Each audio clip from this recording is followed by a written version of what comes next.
Hello, everybody. Welcome along. We are live here on YouTube. It is Thursday, the 4th of June. Let me know if you are in the chat, in the stream. Make yourself known. Let me know you can hear me loud and clear, and we will get on with catching up with today's football stories. As always, I welcome you to come and join in the chat. Get your opinions going. If you're watching on delay, get them in the comments afterwards. Apparently some problem with chat at the moment, but I'm sure it'll catch up as we go. So do get involved down in there. So plenty of stories today. I wondered whether we'd have enough to go on today after streaming yesterday, but looks like we do. We made lots of predictions about the Premier League meeting, not too much decided, but as we all suggested on the chat yesterday, 5 subs has been approved by the Premier League. So Premier League teams going forward for the rest of the season going to be able to make 5 subs rather than 3. All the clubs have approved that as a new rule. However, teams can make 5 substitutions. They're only going to have 3 opportunities to do so. So those people sort of saying, oh, it will be abused for time wasting. Well, it's no different really than making 3 subs now, because I guess you can bring on 2, 2 and 1. Hey, I guess you could bring on all 5 in one go if you really particularly wanted. But there you go. That has gone through. Not sure whether they went for Chelsea's proposal of 9 people on the bench, but as predicted, 5 subs. If that protects players from injuries, then good. Another money story. We have a million money stories the whole time at the moment, don't we? Spurs have taken out a £175 million loan from the Bank of England to help them during coronavirus. Remember, Spurs have actually been very good with money, probably for all of Daniel Levy's tenure. They're always the idea that when they get a big player, they're sold on, they make good money, don't necessarily pay the biggest wages, manage to build a beautiful stadium and still kind of keep the books balanced and get to the Champions League final. But they've taken out this loan, and the issues are 4 or 5-fold, actually. They are currently 7 points behind 4th place Chelsea for that Champions League money. So that isn't quite, guaranteed to be coming in next season. They have all sorts of concerts at their lovely new stadium that are not going to be able to go ahead. Guns N' Roses, Lady Gaga, Capital Summertime Ball, and Anthony Joshua's world title fight with Kubrat Pulev. I'm not a boxing aficionado, but I'm sure that would draw a lot of money, as well as a rugby league game and 2 NFL games. So obviously they've invested a ton of money in a stadium with the view of making that money back from events like these, and even more so than just a normal football stadium where you wouldn't get all those extra events. They're kind of like a rival to Wembley Stadium in London, aren't they? So they have gone for this big loan, which will be repayable at 0.5%. I should also mention as well, they're going to be, like all of the Premier League teams, looking at this big rebate to broadcasters. I'll quickly apologise as we're going. I've got a little message saying unable to connect to chat. Please try again later. So I don't know if YouTube chat is down. I apologise if you're watching in the stream and whether you can't get in contact on the chat or you are and I'm not seeing it, but I'm not seeing it, put it that way. A couple of ins and outs as well today. Timo Werner, who I thought was going to Liverpool from RB Leipzig, 24-year-old German. Been a story about a release clause for him, and it looks like Chelsea are going to meet it for 53 million quid. Liverpool don't fancy it. The reason I bring that up is a lot of people are asking all this, football being short of money and, lower down the divisions, people struggling. Who was going to be the first team to go for that big, huge, multi tens of £1 million transfer. It looks like it could well be Timo Werner. It will be 53 million, and I believe the clause has to be met by or on June the 15th. I did a bit more reading into that.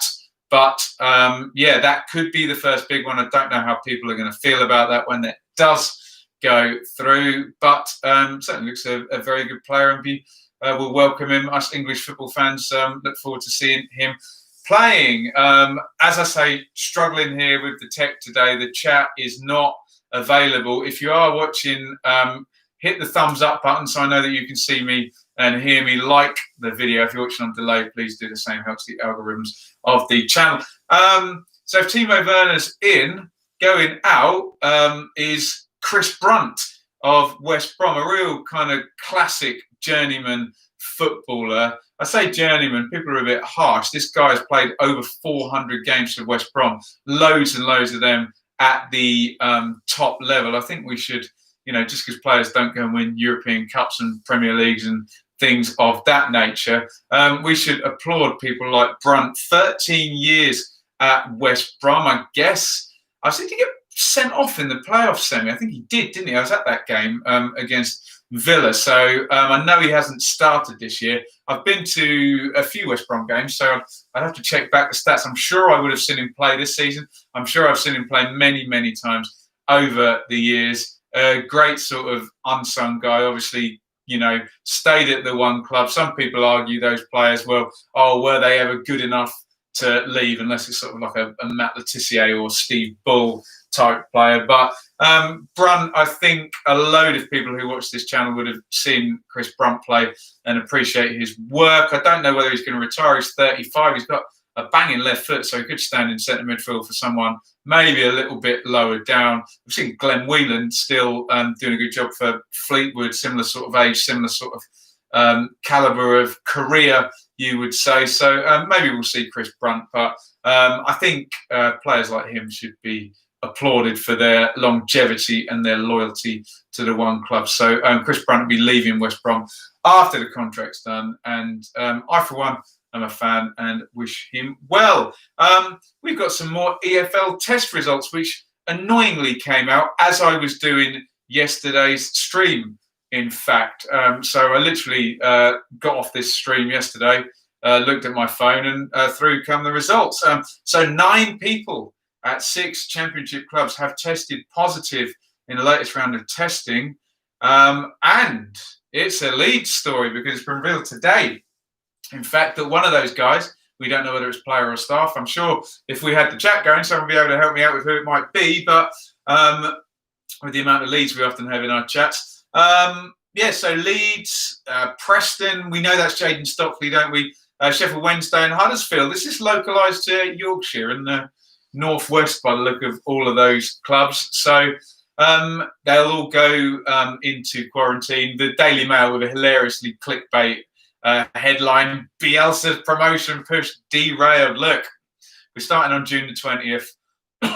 One Leeds player is going to have to self-isolate for 7 days. I don't think that's going to derail their promotion push, but hey, Leeds is always a big story in the Championship. So it comes after 10 positive tests in the Championship the last time round, and 7 in League Two on Saturday, which wasn't good. In this latest round of tests, 1,094 people were tested, and those who were positive. So what did I say? 9 across 6 clubs. Interestingly, 5 clubs say they've had 1 test. So that means the other 2 clubs could have 2 each, or one could have 3, and one could have 1 as more comes out there. But we knew the example of Hull. They already had a couple of players. But remember, confidentiality, they don't have to tell us who it is, although people like Blackburn and Elliot Bennett and Preston and Jaden Stockley, Mary Apper at Watford spoke about it as well. They've been quite open, I think, especially when the guys are asymptomatic and say that they feel fine. I guess they're okay for them to come on camera just to say to the fans and the media, look, I'm okay. I've had it. I'm asymptomatic. I'll go away and I'll come back again. So there you go. In League Two, much better figures here. a total of 126 players and staff interested. It all came back negative. However, the 10, I think it was, that were positive last time out must all be isolated and not including those tests. In fact, I think it was about 135 with 10 positives. So hopefully those League Two playoffs can get a nice clean bill of health before they happen. We spoke a little bit, I think, was it last stream or 2 streams ago, about Lyle Taylor. Lyle Taylor plays for Charlton. He's their kind of premier goal scorer. He is 30. He has worked his way up the leagues. He's a good player, and his contract expires on June the 30th. And he had a conversation with Lee Bowyer to say that he wouldn't be signing a contract after June the 30th.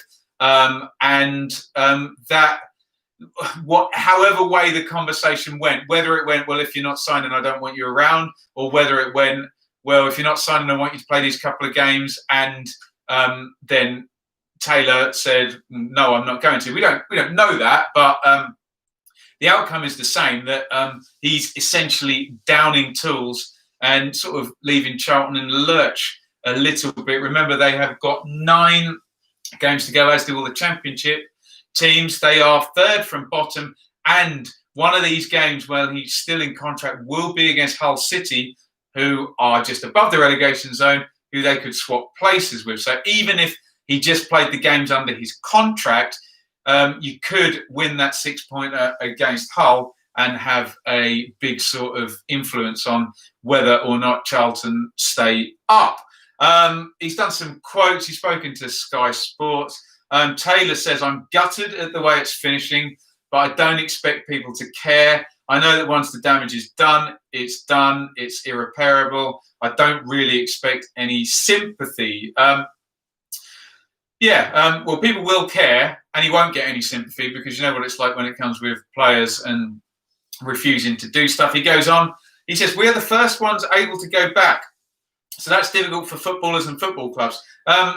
That's poor from Taylor, because the NHS have worked right through delivery men, superstore workers in far worse conditions than footballers. So don't think that quote really there, if that's what he means, does him any good at all there. Footballers really, they can have their issues about going back, that's fine, but it doesn't play well when they compare it with wider society, because they clearly have better conditions, and they're not going back first, are they? They're not doing their full job like plenty of people are and have been doing, and will be doing on June the 15th as well, when retail goes back, before the Premier League even starts. So Championship, I know Taylor is there.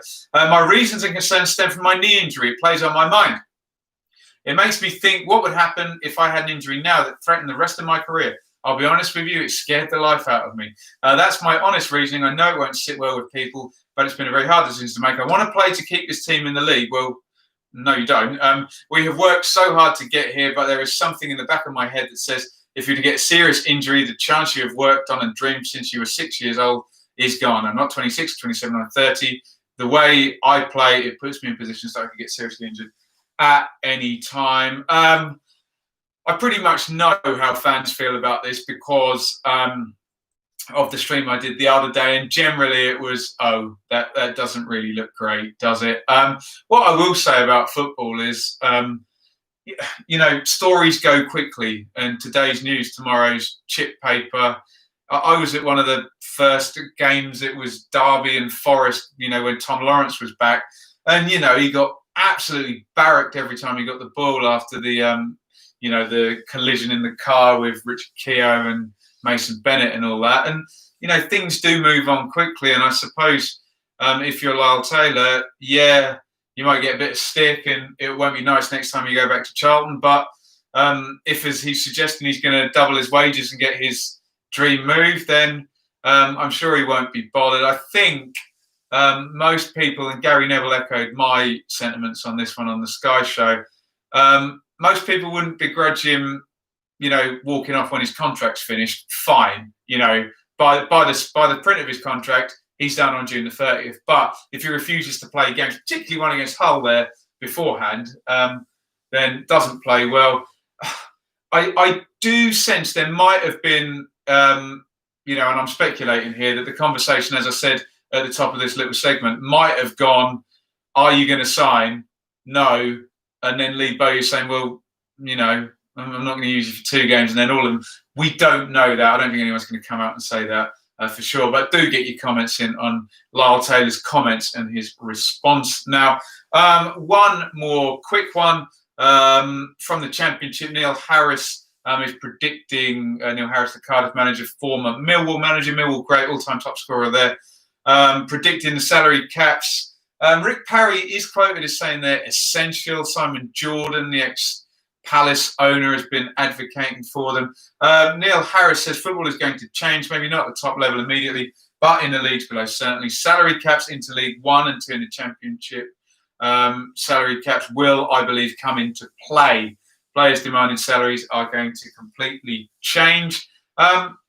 Interesting. I don't know what contact he's had with Mehmet Dalman, the owner at Cardiff, whether that's something that they would all advocate for there, whether owners would like that. It's a weird one, isn't it? Because it's very much higher bodies than owners, and then players are going to want different things. Obviously, players aren't going to want salary caps, are they? Because it caps what they earn in their salary. But it seems to be gathering a bit of steam in terms of the salary caps. Let me know what you think in the comments, whether clubs are actually capable of running themselves, without running themselves into the ground in the way they've done in the Championship, and whether or not you think salary caps should come in. Should they be hard salary caps? Should they be linked to turnover, so teams with big fan bases who legitimately bring in that money can spend it? Does it need to go all the way through the EFL and the Premier League, or is that fanciful?